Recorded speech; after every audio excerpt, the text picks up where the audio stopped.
that she was being followed filled with terror. Lana ran home and locked herself in her hut. After a few minutes, she heard a loud bang on her door. This sent shivers down her spine as she feared that the evil creature was after her. Lana kept silent as the banging continued for a few minutes and then stopped. Still shaking in fear, Lana remained in her hut. Suddenly, she heard a voice talking behind her.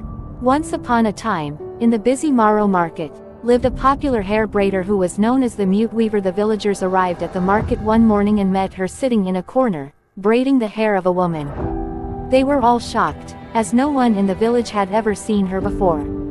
However, the woman never uttered a word to anyone, so the people named her the Mute Weaver, as they all believed that she was deaf and mute.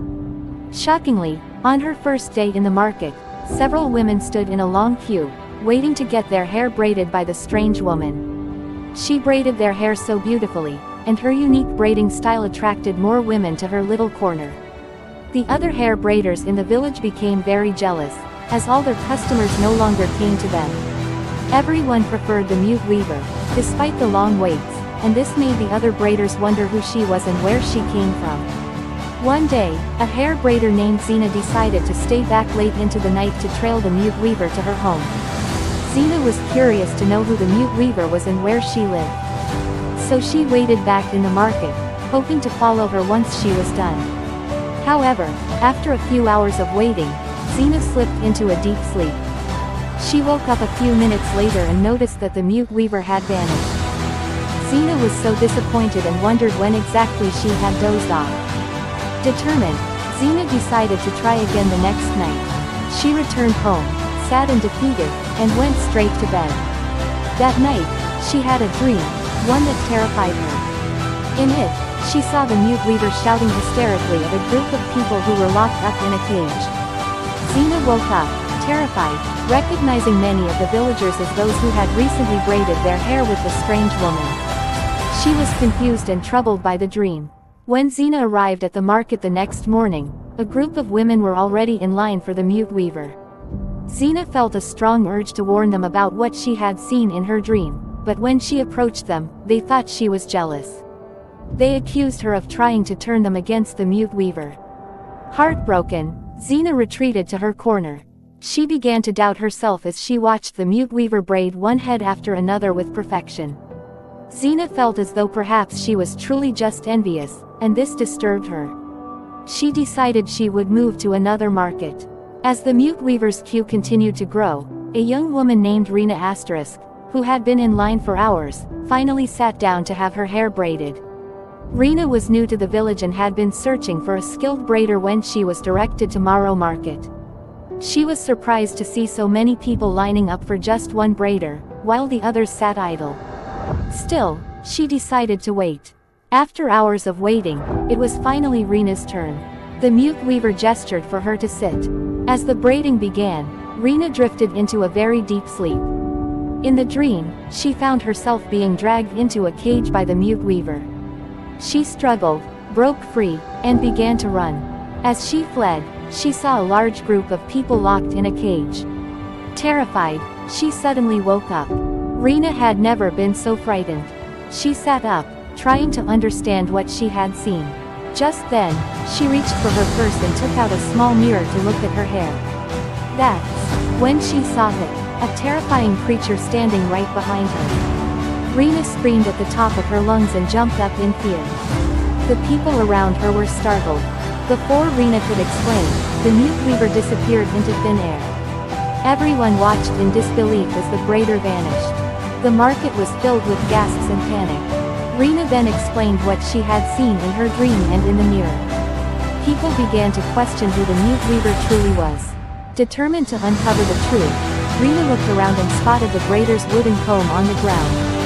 She picked it up and noticed strange symbols carved into it. Certain that the comb held answers, she decided to consult a powerful woman known for her deep spiritual insight. When Rina arrived at the wise woman's hut, holding the comb, the woman's eyes widened in shock. She explained that the symbols were the marks of a dark spirit, one that traps souls and subjects them to endless suffering.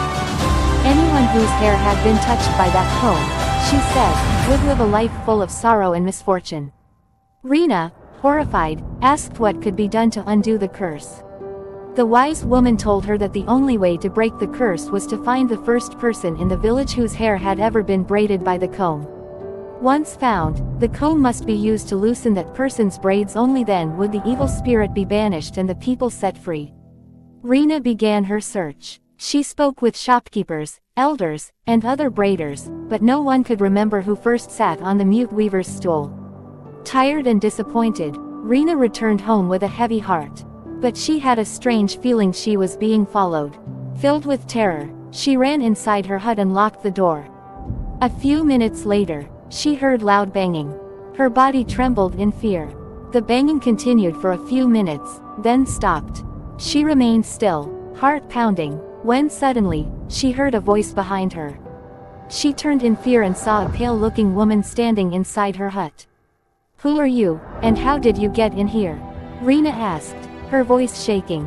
The woman introduced herself as Maya. She said she had come through an open window. When Rina asked what she wanted, Maya revealed that she was the first person who had ever gotten her hair braided by the mute weaver. Maya explained how her life fell apart after that day. Her children grew ill and died. Her husband abandoned her, believing she was cursed. She had no idea it was the mute weaver behind her misfortunes. Rina, now overjoyed to have found the person she needed, convinced Maya to come with her to the wise woman's hut. When they arrived, the powerful woman took the evil comb and began to loosen Maya's braids.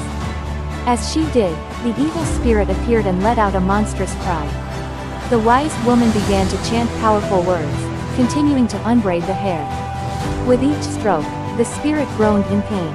Rina watched in awe and fear as the creature slowly dissolved into the air and disappeared completely. With a smile, the wise woman declared the village was finally free. All the innocent people whose spirits had been trapped were released from their torment. The people rejoiced and danced with joy, grateful for their freedom.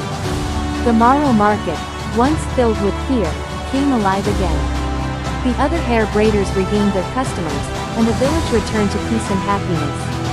The lesson from this tale is that blindly following trends without questioning them can be dangerous. We must be discerning, seek understanding, and trust our instincts. Intuition is a powerful guide. It can save us from dangers unseen. If you enjoyed this story, don't forget to like, subscribe, and leave a comment. It helps our channel grow.